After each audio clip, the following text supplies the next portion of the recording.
Hello friends, today I am going to talk about the Indian educational system in the ancient India. The topics that I am going to cover today in this topic will be the philosophy of life in ancient India, the fundamentals of ancient Indian education system, the Rig Vedic education, education during the later Vedic age, education in the epics and the sutras, Brahmanic education, evolution of education in the Buddhist era. Also, we are going to make a comparative study of the Buddhist and the Brahmanic education system. And in the end, I would love to discuss and describe some ancient Indian universities and centers of education in the ancient India. India has a rich tradition of learning and education right from the antiquity. These were handed over generations to generations, either through oral or written medium. A single feature of ancient Indian or Hindu civilization is that it has been molded and shaped in the course of its history more by religious than by political or economic influences. The fundamental principles of social, political and economic life were welded into a comprehensive theory which is called religion in Hindu thought. The total configuration of ideals, practices and conduct is called dharma in this ancient tradition. Indian culture is suffused thoroughly by religious values. The approach of our forefathers to life, their subtle analysis and codification of duties all indicate their cherished spiritual values. Their political as well as social realities were not circumscribed within the narrow geographical bounds. Their attitude to life was characterized by width of vision, and they identified their duty with devotion to the ideal of summum bonum of mankind. Multidimensional progress of all mankind became the sole objective of a civilization. The ancient Indian polity, eschewing the imponderables of violence, friction, and self-aggrandizement, was based on the principles of love, honorable conduct, and good behavior. Life had a definite aim, an ideal, and the attainment of which was thought to transcend all material achievements. The educational evolution in ancient India was also founded upon this very ideal. Dr. Radhakamal Mukherjee said, "Learning in India through the ages had been prized and pursued not for its own sake, if we may so put it, but for the sake and as a part of religion. It was sought as the means of self-realization, as the means to the highest end of life, viz. Mukti or emancipation." Ancient Indian education is also to be understood as being ultimately the outcome of the Indian theory of knowledge as part of the corresponding scheme of life and values.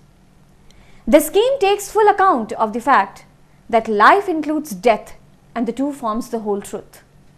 This gives a particular angle of vision, a sense of perspective and proportion in which the material and the moral, the physical and spiritual, the perishable and permanent interests and values of life are clearly defined and strictly differentiated.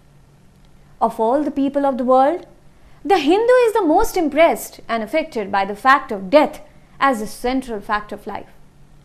The individual's supreme duty is thus to achieve his expansion into the absolute, his self-fulfillment, for he is a potential God, a spark of divine.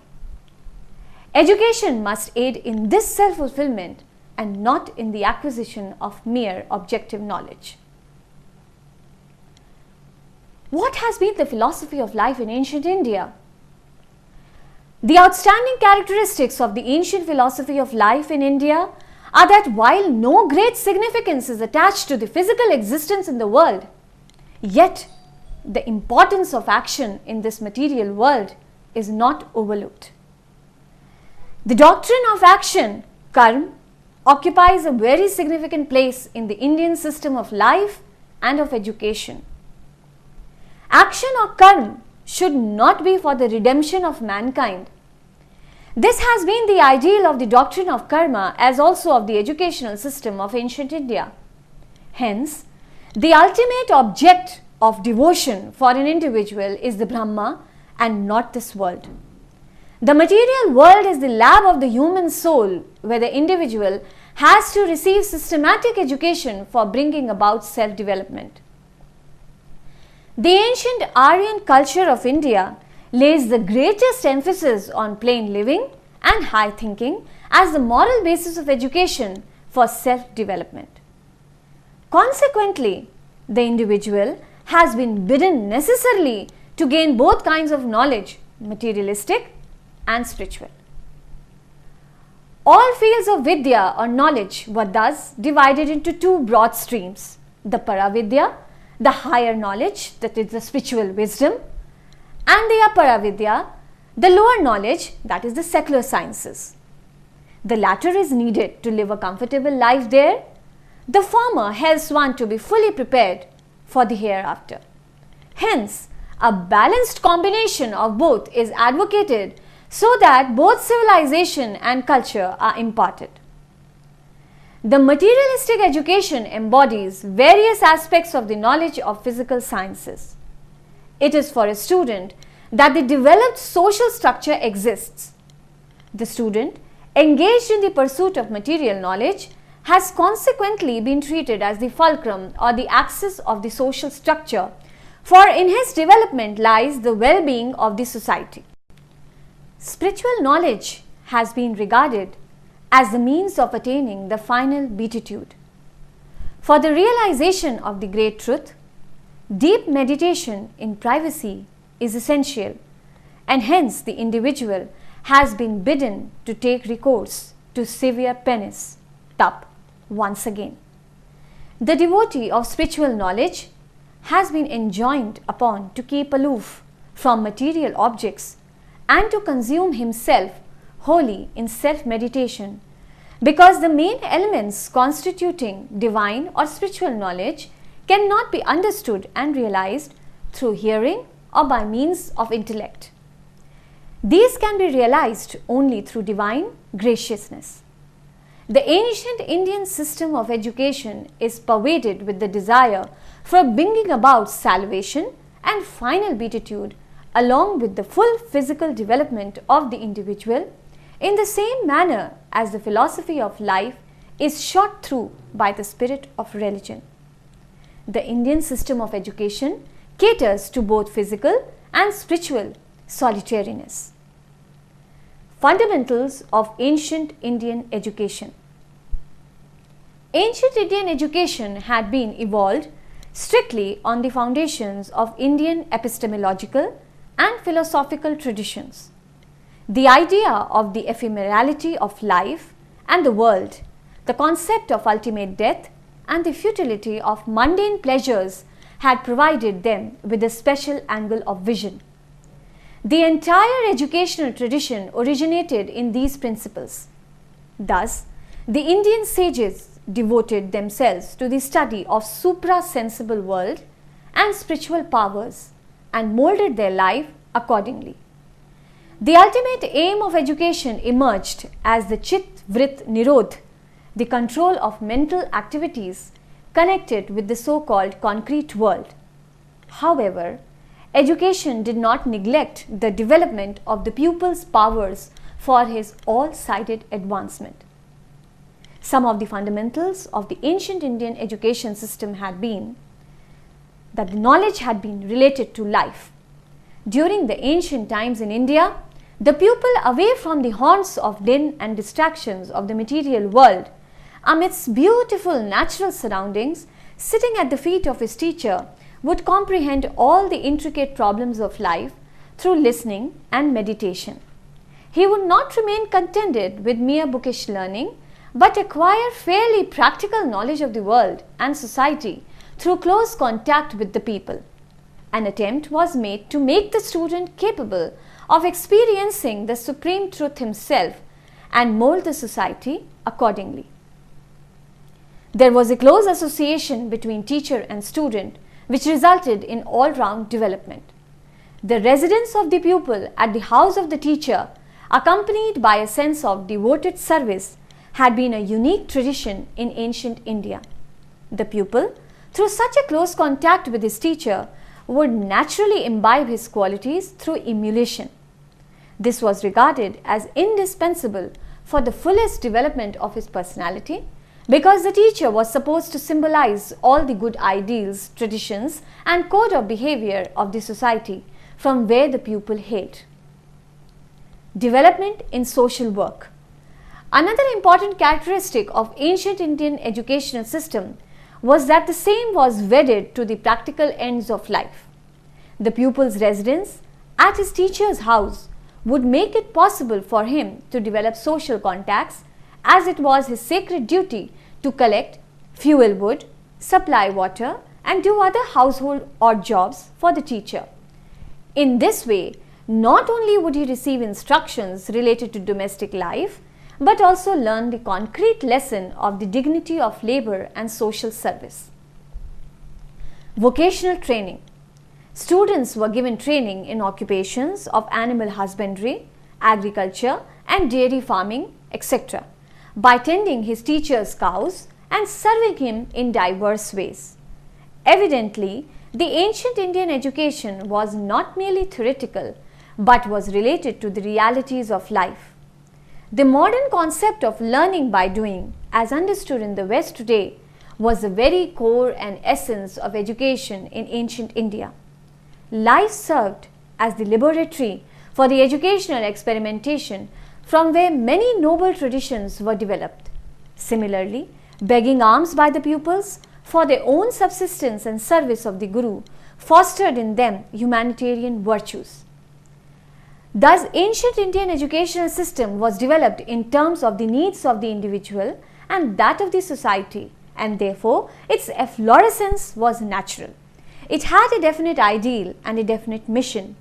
The ancient educational centers, situated amidst fauna and flora and beauties of nature, were the perennial and inexhaustible fountainheads of Indian civilization and culture.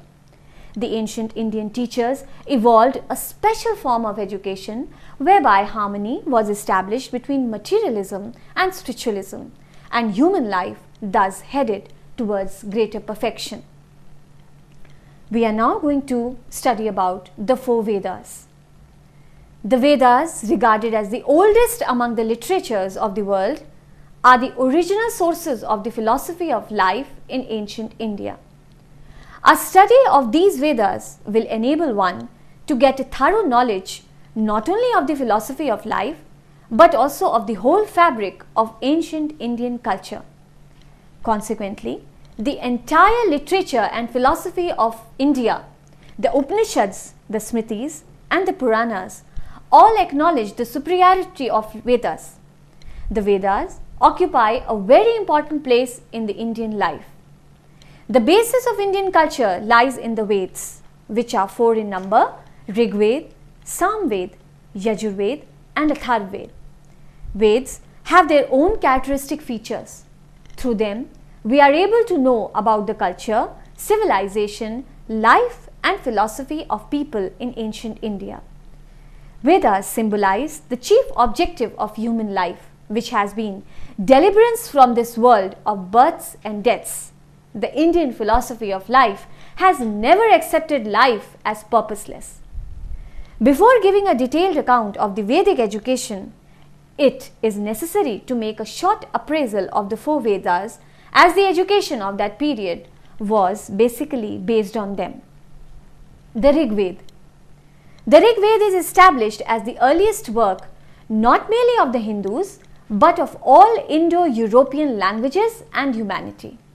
It lays the foundation upon which Hindu civilization has been building up through the ages. Broadly speaking, it is on a foundation of plain living and high thinking. Some of the prayers of the Rig Veda, like the widely known Gayatri Mantram, also found in Samved and Yajurved, touch the highest point of knowledge and sustain human souls to this day. The Rig Veda itself exhibits an evolution, and the history of the Rig Veda is a history of culture of the age. Other Vedas. Following Rig Veda came into existence the three Samhitas of Sam, Yaju and Atharva in close succession. These Vedas ushered in a new kind of literature. The order of hymns included in the Rig Veda is not in accord with that of the sacrifices, so much so there are some such hymns as have no relation to the yagna or sacrifice at all. On the contrary, in the Sam, Yaju and Atharva, the hymns follow closely in order of the sacrifices. Priesthood was gaining ground. Higher education later on related itself to priesthood and the ritualistic aspect of religion. The curriculum of education was the same for all the students called brahmacharinis. Each of them was required to attain proficiency in the melodies of verses and ritualistic aspects of yagna. In course of time, however, essentiality of division of labor was strongly felt owing to the growing complex nature of formal aspect of sacrifice, because no single individual priest could be expected to specialize in the triple aspect of the yagna. The Samved. The compilation of all the hymns recited on the occasion of Som Yagna came to be known as the Samved. The Yajurved. It is a collection of prose mantras.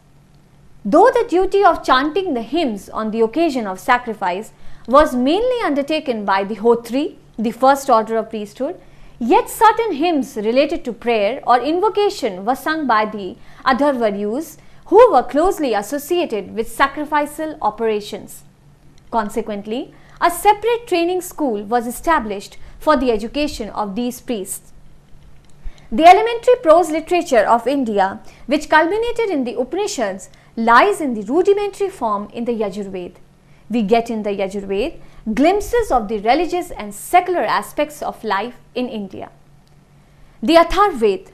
In the beginning, only 3 Vedas were popular. In the course of time, the 4th Ved, called the Atharvaved, was also recognized. It is more original in contents. Unlike the preceding Vedas, the majority of mantras in this Veda have not been adapted from the Rig Veda. The Atharvaved is thoroughly secular in character, containing a vivid description of various arts and sciences. Now we will look into the evolution of education in the Rig Veda. The Rig Veda, in the form in which we have it now, is the compilation out of old material, a collection and selection of 1017 hymns out of the vast literature of hymns which have been accumulating for a long period. When the Rig Vedic text was thus fixed and appropriated for purposes of the Samhita, its editors had to think out the principles on which the hymns could be best arranged. These show considerable literary skill, originality of design, and insight into religious needs. Rishis were chosen who were seers of truth. Their works were utilized to constitute 6 different mandals. These rishis are Vishwamitra, Vamdev, Atril, Bhardwaj and Vashisht. When the highest knowledge was thus built up by these seers and revealed and stored up in the hymns, the methods were then necessarily evolved by which such knowledge could be acquired, conserved and transmitted to posterity.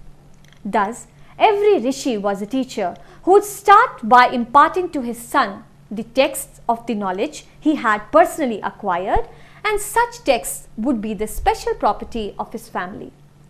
Each such family of rishis was thus functioning like a Vedic school, admitting pupils for instruction in the literature or texts in its possession.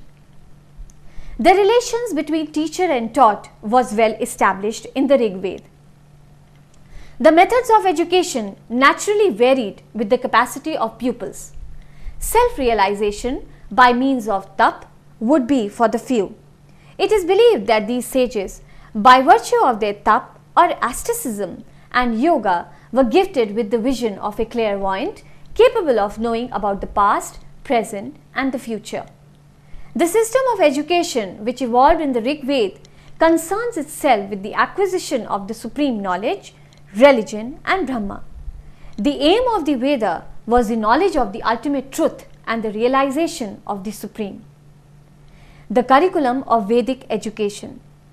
The students started the recitation of the Vedic hymns in early hours of morning.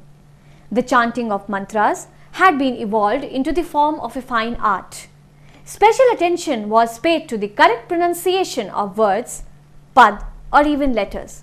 The Vedic knowledge was imparted by the guru or the teacher to the pupil through regulated and prescribed pronunciation, which the pupil would commit to memory, having listened to it alternatively. Only that knowledge which was received from the lips of the teacher was regarded as purely Vedic. Thus, the teaching was oral. Various subjects were incorporated in the curriculum of Vedic education. Grammar, rhetoric, astrology, logic, nirukti was the main subjects. Vedanga was the synonym of all these subjects taken together. The performance of sacrifice, correct pronunciation, knowledge of prosody, etymology, grammar and jyotishi or the science of calendar. The study of logic occupied a special place because knowledge of any other subject was tested on its basis. Debates and discussions were organized for training in logic. Though the Rig Vedic education, being essentially religious and philosophical in character, was imparted only to those who were fit to make quest of eternal truth and acquire supreme knowledge, yet there was arrangement for secular education and vocational training for the masses. The people would receive training in diverse arts and crafts for material gain. Agriculture, horticulture and animal husbandry attained to a high norm of progress.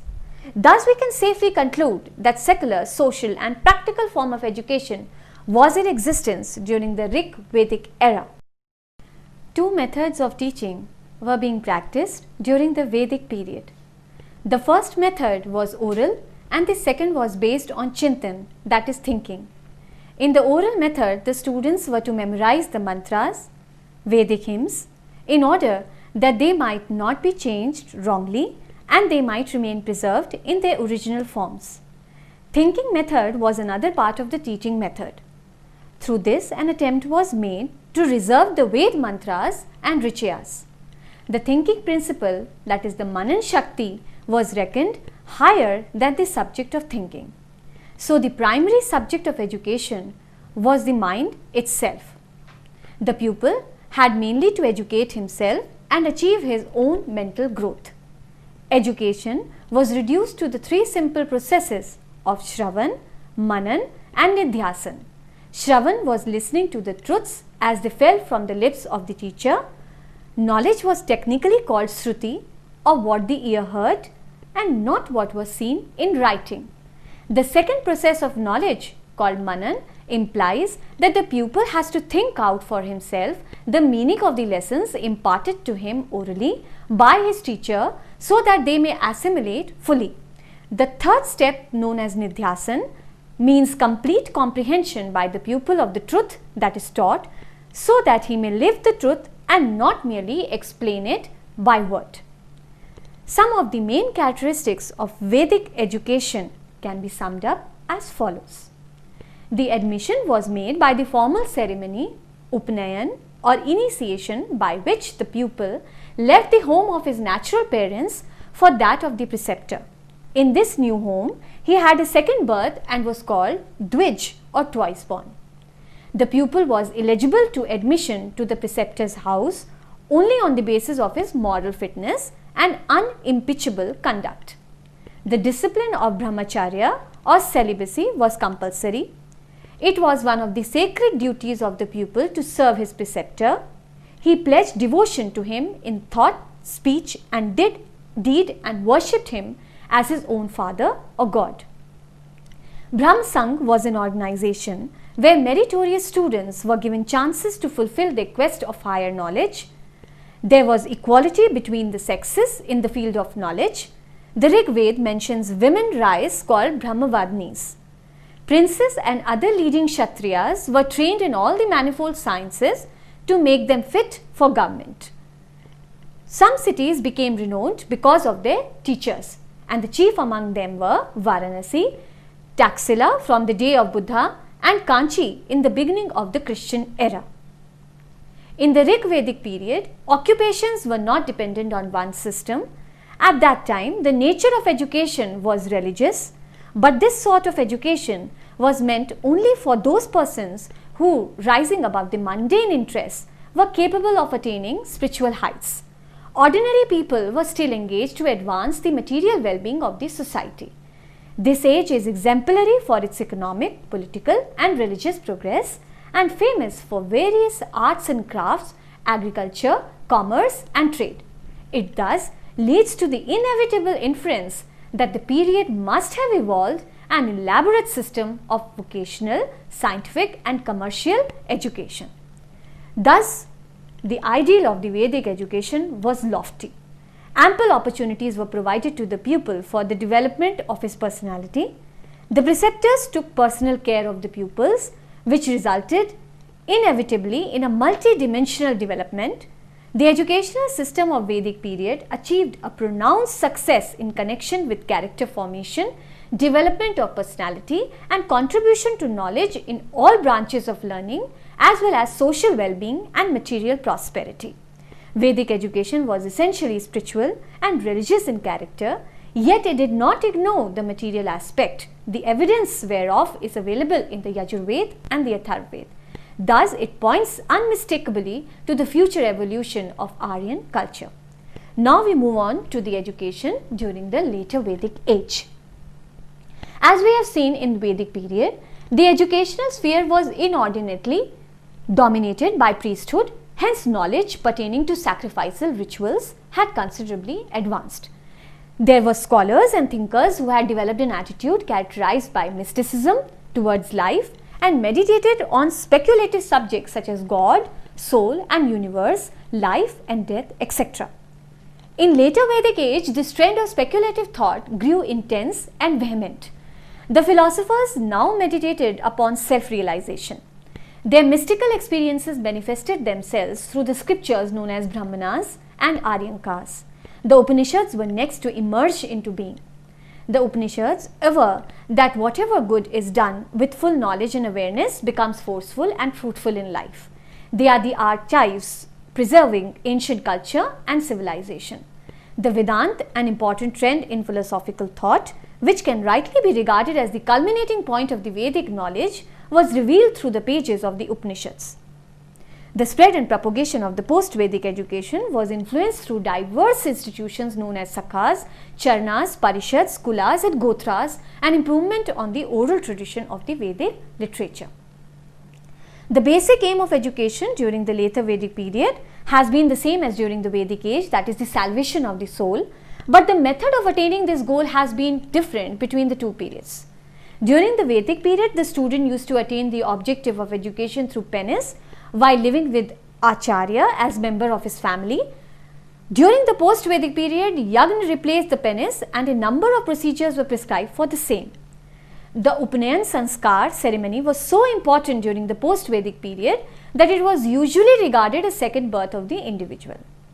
Ved mantras, that is the hymns and the verses, were principally taught in the Vedic period. During the post-Vedic period, various types of literatures were produced pertaining to different Vedas. The curriculum consisted of Veds, history, Puranas, grammar, mathematics, Brahma Vidya, Nirukti, astronomy, dance, music, etc.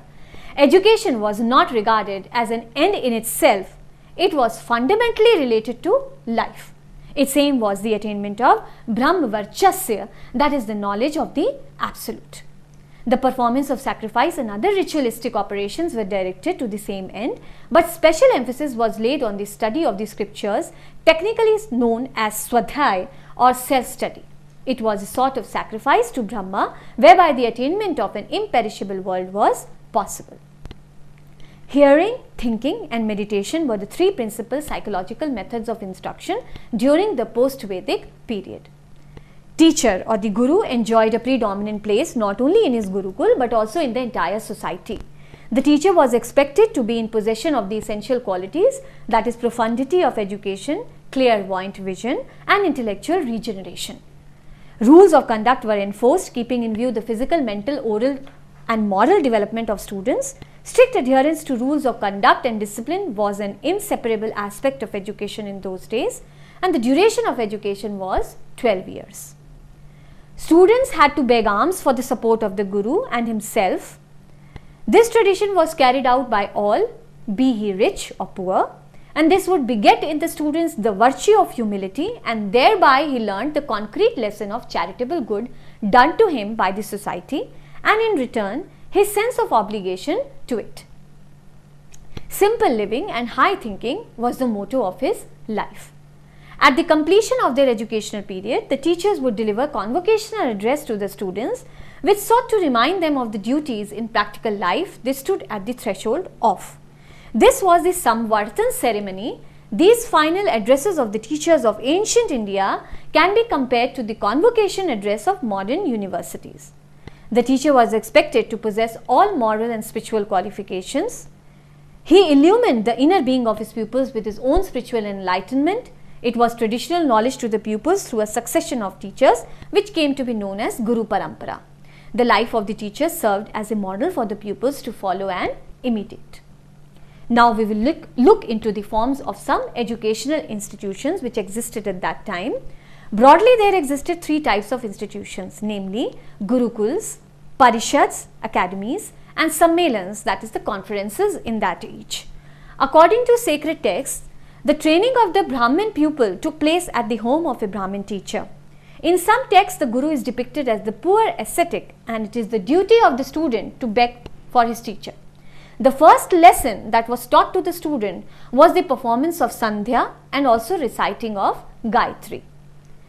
The making of man was regarded as an artistic and not a mechanical process. Indeed, the aim of education was the developing of the pupil's personality, his innate and latent capacities.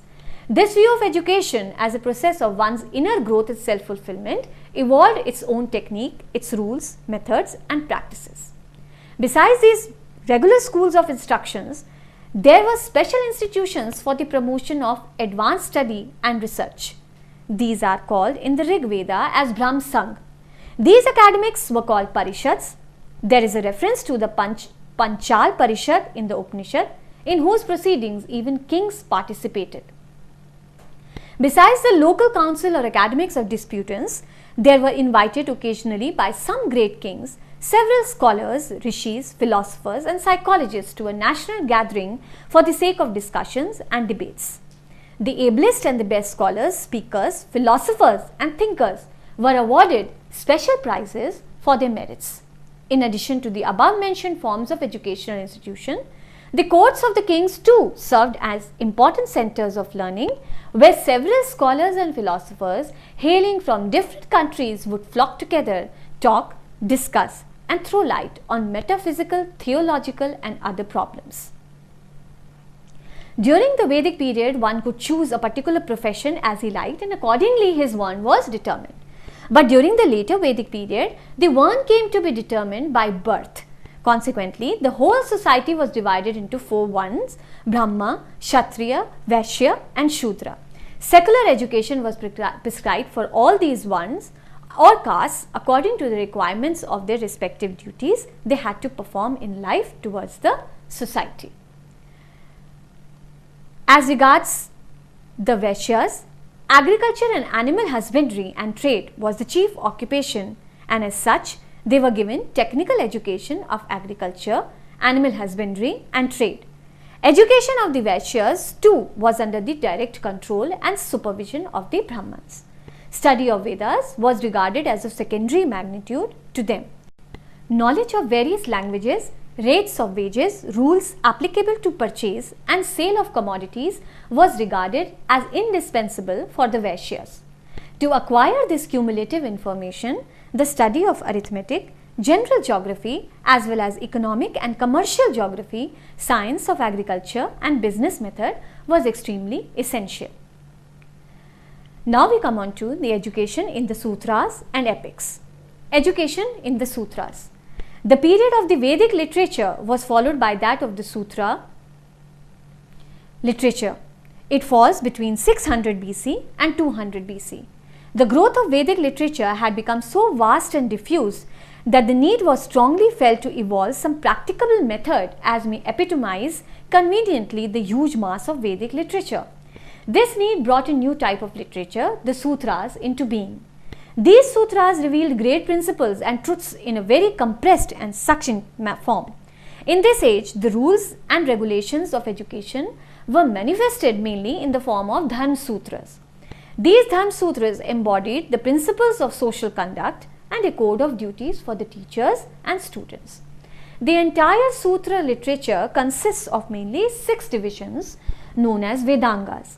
A pre-knowledge of various subjects such as Siksha, Chadas, Vyakaran, Kalp and Jyotish was indispensable for the sake of comprehending the Vedas. This period is the most important one from the viewpoint of its constructive and creative aspect in ancient Indian education, in as much as such important branches of learning as geography, algebra, astronomy, astrology, physiology and grammar reached culminating point in this period. The educational system during the Sutra period was identical with that of Upanishad period. All the current unwritten regulations, social and religious traditions and long-standing conventions had been compiled in the sutras in a well-arranged and systematic order.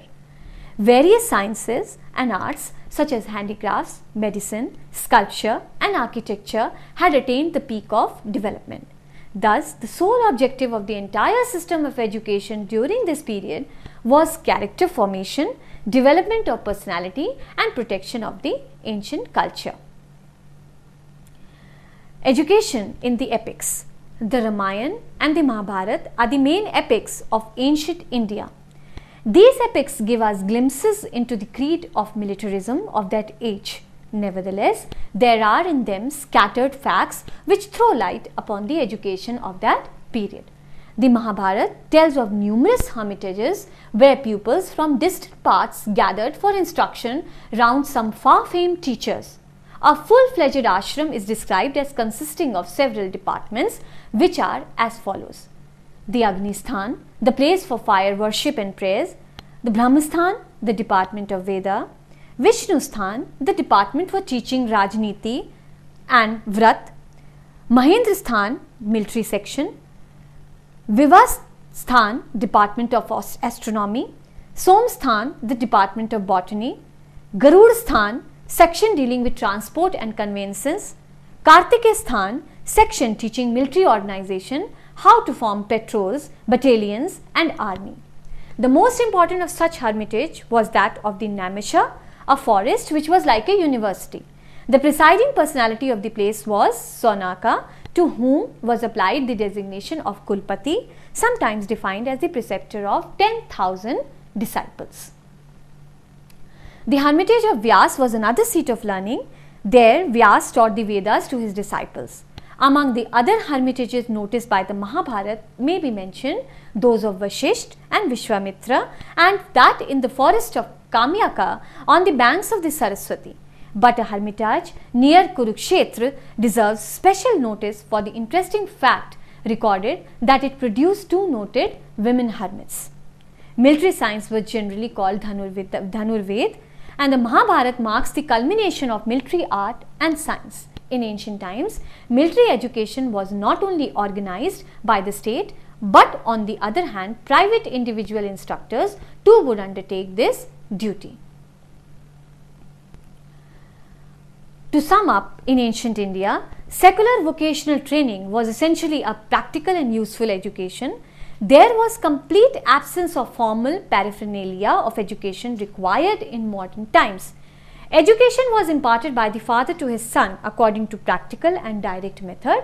Industrial occupations were at the peak.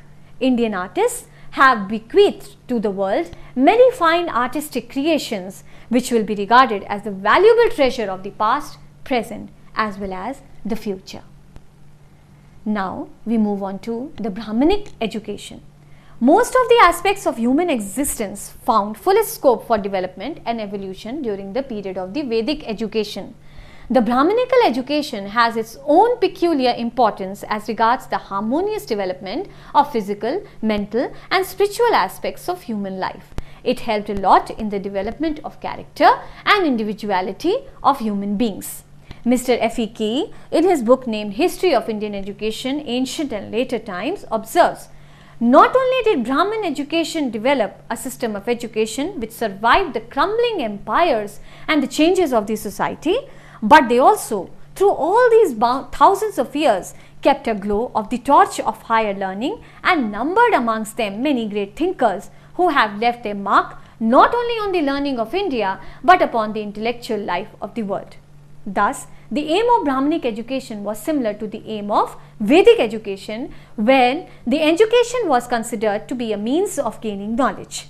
Self-reliance, self-control, formation of character, individual development, knowledge of social and civil life and preservation of national culture was accompanied with the physical development as the aim of education. Some important characteristics of Brahminic education were as follows. The disciple lived in direct contact with the Acharya. The daily routine of the students was regulated. Brahminic education paid a good deal of attention to the formation of character and nature of the students. The students were supposed to maintain strict celibacy. It prepared the students for the entire life in its fullness. Yet, the tendency towards specialization had grown up. In Brahminic education, instead of collective teaching, individual teaching prevailed. Thus, there were more opportunities to develop the inner talents of the students. Brahminic education was not only theoretical, it also gave the practical knowledge to face the struggles of life. In Brahminic education, the course of study was much more vast than that of the Vedic period. Besides all the four Vedas, the study of Itihas, Puranas, Vyakarans, arithmetic, astrology, ethics, Yajurved, etc. were also undertaken. The education was based on psychological principles. Corporal punishment was considered a sin. Students were free to study according to their choice and ability. In Brahminic education, Kand, Siddhant and stratification of caste system also had an effect on the courses of study. The oral system of teaching and learning followed in the Vedic period continued in the Brahminic age too. They were made to practice self-study. A new system of education whereby through examples and parabolas, great and abstract moral truths were made easy and understandable. The students had to study in the Gurukuls for about 12 years. After that, they were allowed to go home and the Guru gave them final instructions. This ritual was called the Samvartan Sanskar. They were at that time especially instructed to speak the truth, to fulfill the duties and never to be careless in self-study. The curriculum was basically predominated by religious elements, production of literature pertaining to Havan, Yagn, etc., Itihas and Purans, and variety of subjects of worldly and spiritual concerns. In short, in spite of many defects, this system of education was more or less ideal and well planned, and it did succeed in bringing about the all-round development of the personality of the educants. Now we move on to the education in the Buddhist era. Buddhist education can be rightly regarded as a phase of the ancient Hindu system of education. Buddhism itself, especially in its original and ancient form, is, as has been admitted on all hands, rooted deeply in the pre-existing Hindu system of thought and life. The monasteries were the centers of education during the Buddhist period. Besides the monasteries, there were no other organizations for imparting education. Only the bhikshus could receive religious and other types of education. Other persons were deprived of this facility. There were no place for yagd in the Buddhist system. For admission, the student had to present himself before the teacher and request him for giving education. The teacher was fully responsible for education of his pupil. In turn, the pupil had also to be responsive to the instructions received from the teacher. Thus, a relationship was established between the teacher and taught as during the Vedic period. Pabbajja, the first ordination. It means going out. According to this ceremony, the student, after being admitted to a monastery, had to renounce all his worldly and family relationships. After admission into Sangh, they could remain as a monk. The age limit fixed for Pabbajja was 8 years. At the time of entering into the Sangh, the disciple must have attained the age of 8 years.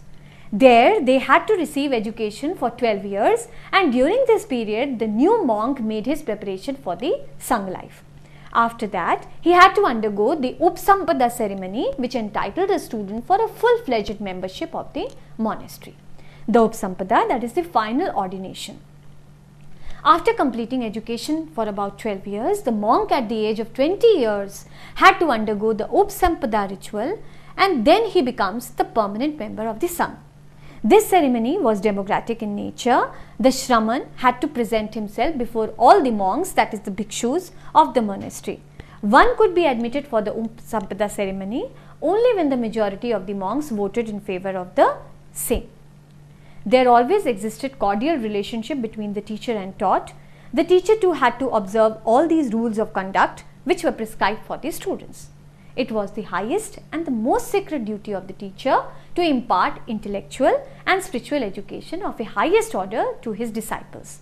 If any pupil ignored to respect his preceptor, he was deemed unfit and consequently was expelled from the order.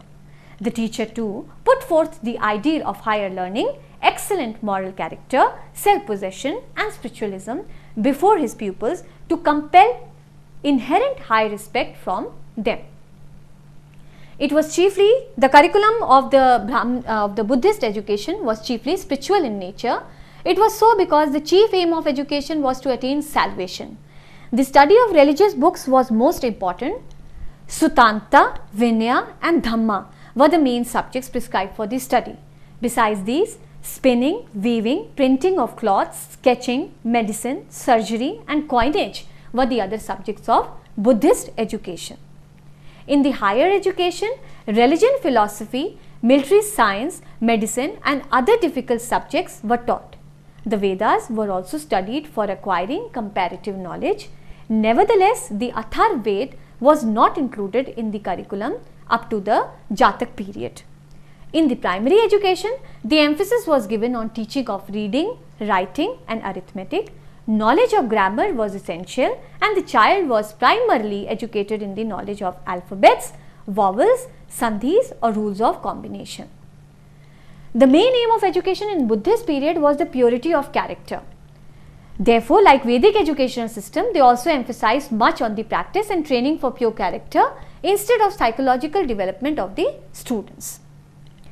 Later on, to attain the stage of Bodhisattva, personal development was considered essential and mental and moral development began to be emphasized.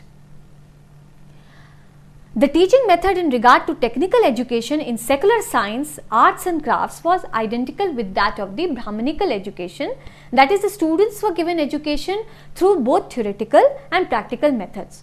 On the beginning, that is the Pratipada, and close Purnima of each month, learned people used to assemble together. This type of assembling together was a very important part of Buddhist education. Purpose of this assembly was to maintain the moral standards of all the monks because the total education system was based on morality. Indeed, Buddhist education was basically religious, yet occupational education was not neglected altogether, and Pabbajja mentions about spinning and weaving, tailoring, etc. Among the other useful arts, architecture, arithmetic, painting, agriculture and animal husbandry, etc. was also taught. In short, the following conclusions may be drawn in regard to the Buddhist education. In Buddhist period, there were many such centers where foreign students used to come for higher education, and among such centers, Takshila was the most notable. The minimum age for admission in Takshila University was 16 years because here the students were taken only for the higher studies.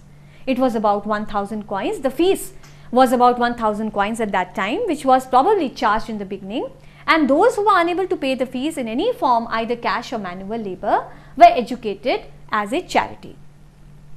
The meritorious students who did not have means to support themselves were given scholarship by the government of that time. Generally, the students lived in the centers with the teacher, but some married people and students residing in private lodges were also not prohibited from gaining education. In higher education, students were taught literary, scientific and vocational education. In literary education, religious teachings was also included. Some students who could not get mentally satisfied even through higher studies used to go to the isolated place of some monk and spend their lives in search of truth and nirvana. Gradually gaining spiritual knowledge, they became ascetics in their future life. Now we will make a comparative study of Brahmanic and Buddhist system of education. Buddhist education was to a great extent influenced by Brahmanic education, so their basic principles were similar in many respects. The daily life of bhikshus was more or less improved form of brahmacharis. Their mode of living, food arrangements and clothing etc. were almost similar. Most of the Brahmanic rishis and Buddhists were spending their lives in similar manner in isolated cottages, in the forests or on the hills, practicing self-realization, devoting the rest of their lives in higher studies. In spite of the similarities, there were many remarkable differences in both the system of education. Firstly, Buddhist education was meant for religious expansion, whereas Brahmanic education was for life. Brahmanic education was aimed at the usefulness of life. After samvartan ritual, the rishis had to enter the family life, and if possible, they could again live in the last quarter of their lives as sannyasis. But Buddhist education aimed at the study and nirvana and spread of Buddhism, and so the Buddhist monks were not allowed to enter the marital and worldly life. Secondly, Buddhist education was democratic, while the Brahmanic education was monocratic. In Brahmanic system, the disciple always remained disciple for his teacher, though he might gain even higher knowledge. But in Buddhist system, as it was based on democratic principles, the bhikshu after becoming shraman was kept in the category of the upadhyaya and was respected equally. Thus bhikshu on one side respected his upadhyaya and on the other he himself was respected. Thirdly, Buddhist education was collective and Brahmanic education was individual. In Brahmanic system, Gurukul system was prevalent. Here the teacher taught the students under his direct guardianship. But in Buddhist system, education was given in monasteries and vihars and greater importance was attached to collective education. Fourthly, Brahmanic system imposed more restriction on the students than the Buddhist system. In Brahmanic system, luxuries were strictly prohibited, but in Buddhist system, the rules were not so rigid. Fifthly, Buddhist education was free from restrictions, whereas Brahmanic education maintained it. In Buddhist Sangh, anyone might enter it without consideration of caste, creed, etc. and gain education to improve his capability. In Brahmanic system, it was not so. Great importance was attached to the one of the student. Sixthly, under the Brahmanical system of education, the pupil had to observe strict physical and mental discipline. He was to treat pleasure and its agencies as taboo. Student life was fraught with austerities. But according to the Buddhist system, the body is to be decently draped, cleansed and massaged, regularly fed, sheltered in the rainy season, rested during the noon and medically treated when ailing by the best physician of the country. The critical assessment of the Buddhist and the Brahmanic education.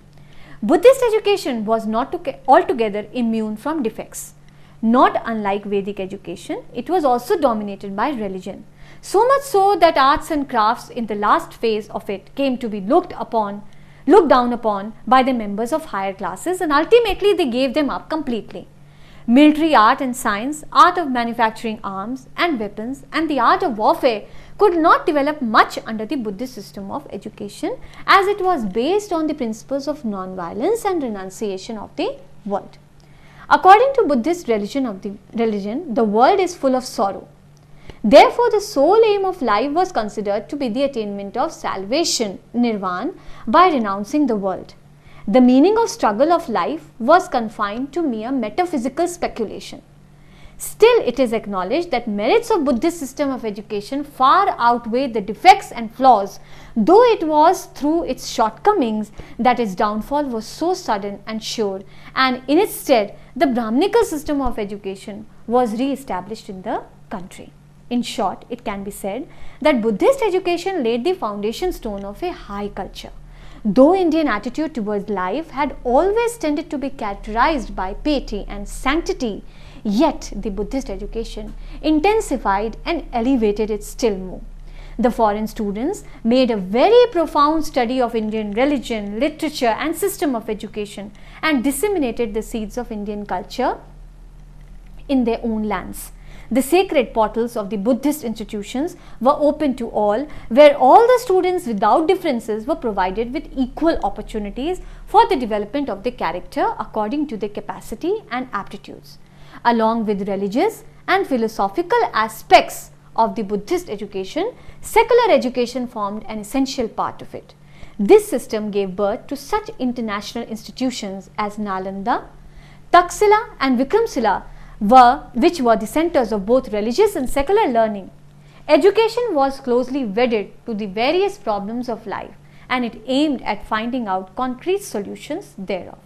Thus, in the sphere of morals and discipline, the Buddhist system of education enriched human life considerably. It is largely through the long-standing traditional background of Buddhist education that we are still able to continue our harmonious cultural, political and economic relations with the far eastern countries of Asia. Now we come at the end of the lecture, which is the most important part of the ancient India, and here we will describe some main educational centers and universities which have existed and made their name in ancient India.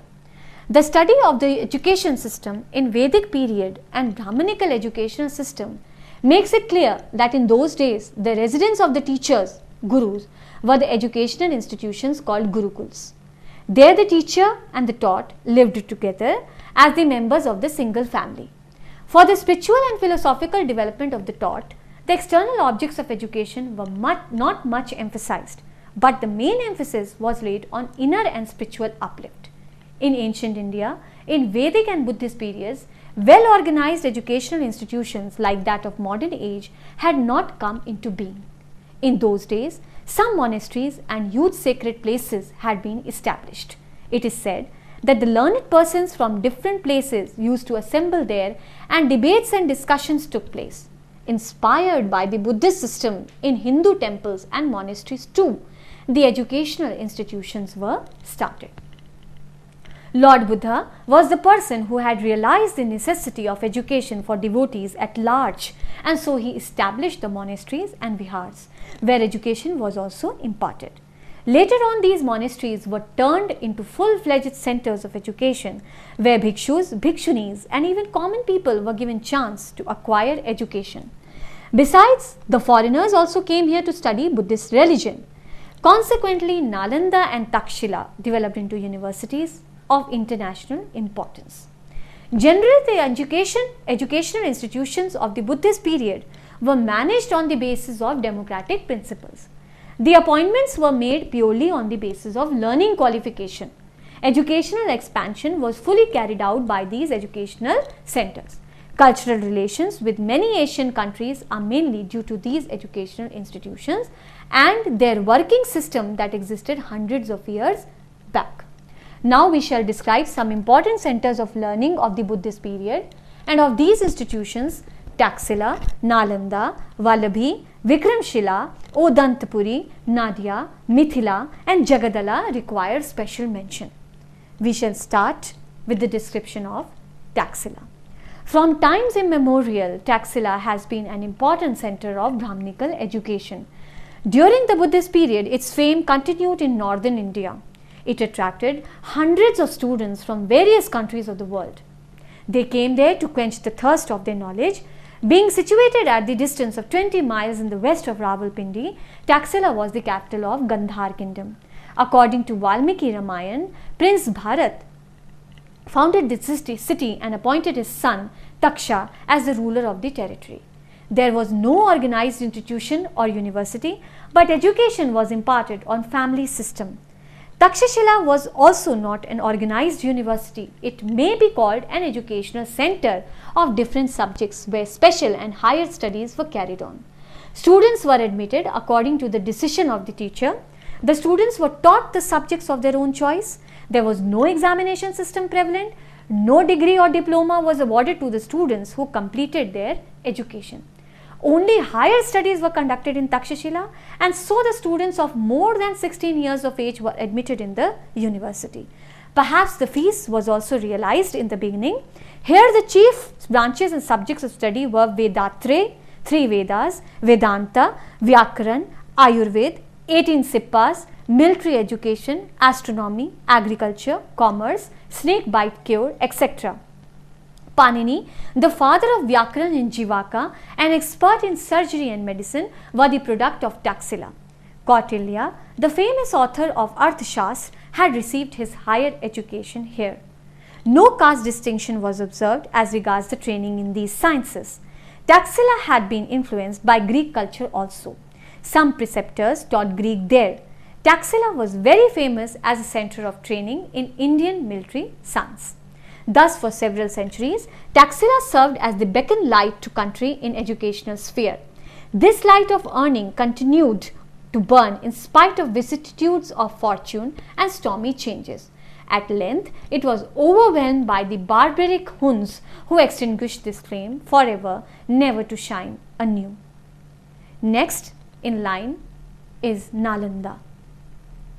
In the province of Bihar, situated at a distance of 40 miles southwest of modern Patna and 7 miles north of Rajgiri, Nalanda was a famous cultural and educational center of northern India. In the beginning, it was a small village, but by and by its importance grew in magnitude. This place began to grow in importance since the rise of Mahayana branch of Buddhism in the 1st century AD. By the beginning of 4th century AD, it became educationally important and famous. Nalanda received its zenith of progress at the hands of the kings of Gupta dynasty. Kumaragupta first built a monastery there. A big and strong enclosing wall having only one gateway marked off the entire university area. At this gate there lived a teacher designated as Dwar Pandit, who was in charge of the test for admission to the university. The gate opened into 8 big halls where students were delivered addresses en masse.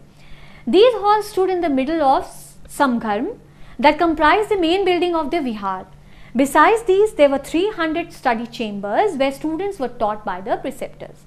In Nalanda, higher studies were carried on. Meritorious students from far and wide came to this university to quench the thirst of knowledge. It was considered to be a great center of learning throughout the whole of Asia. The admittance examination in Nalanda was not easy, and according to Yunsang, only about 20% of the students succeeded in this examination. The minimum age limit was 20 years for admission into the university. Education, board and lodging were provided to the students free of cost by the university. The Kulpati or Chancellor of the university was Shilbhadra. He had studied all sutras and shastras books and may explain them fully well. The scope of study in Nalanda was very vast. Besides the study of Buddhism and Buddhist literature, all other subjects of the time were also included in the course of study. Though the vihar belonged to Mahayana school of Buddhism, yet Hinayana scriptures was also taught there. Vedas, Vedanta, Sankhya, philosophy, Dharmshastra, Puran, Jyotish, Ayurveda, etc. were the subject of study along with physical education. It is evident that Nalanda was an eminent center of learning and illuminated our country for centuries to come with his undimmed light of knowledge. It has made unique contributions to the evolution, expansion and refinement of the Indian culture. Third is Vallabhi. Another important education center of Buddhist period was Vallabhi, the capital seat of Maitrak kings between 475 and 775 AD. Like Yunseng, I Singh too found Vallabhi in the western side of India as glorious as Nalanda, and students from every part of India would flock there for education. The center was famous not only as a center of Buddhist culture and learning, but also for the religious tolerance and mental freedom. Next, Vikramshila. The Vihar of Vikramshila was established by the famous Emperor Dharmpal of Pal dynasty in the 8th century in northern Magad at a beautiful hill on the bank of river Ganges. The university was later organized into 6 colleges. In the center, there was the central big building having 6 gates connected with each other. The college was situated in front of it, and this central building was called the Vigyan Bhavan. Vikramshila University was destroyed by Bhaktiyar Khilji in 1203 AD. It is said that the Muslims took the Vihar as a fort and they killed most of the monks. Next, Udantapuri. This university had been established long before the kings of Pal dynasty came into power in Magadh. Udantapuri could not attain that level of fame and repute which either Nalanda or Vikramshila had accomplished. Next, Jagadala. Pal king Raja Rampal of Bengal had set a city on the banks of Ganga. It was the beginning of the 11th century and it was named as Ranavati. He also constructed a monastery and named it as Jagadala. Mithila. In the Upanishadic age, Mithila became a prominent seat of Brahminical system of education. It was named as Videha. Famous poet Vidyapati, who had written in Hindi, and Jaydev, who was a prominent poet of Sanskrit literature, were born here. Next, Nadia. Nadia was formerly called Navdeep. It is situated at the confluence of Ganga and Jalangi rivers in Bengal. It was the center of trade and commerce as well as learning and culture. The lyrics of Geet Govind by Jaydev still reverberate in the ears of the people. The importance of Nadia grew still more as a result of the downfall of Nalanda and Vikramshila, and it began to be regarded as an eminent center of Hindu culture and education. So dear friends, here we come to the end of the overview of the ancient Indian education, whereby we had gone through the Brahminical education, the Buddhist education, the education during the epics and the Sutra period, the Rig Vedic education, and we also saw how the education evolved during all the 4 Vedas. I hope you enjoyed the lecture today and you must have received some input as far as the ancient Indian education system is concerned. Thank you very much.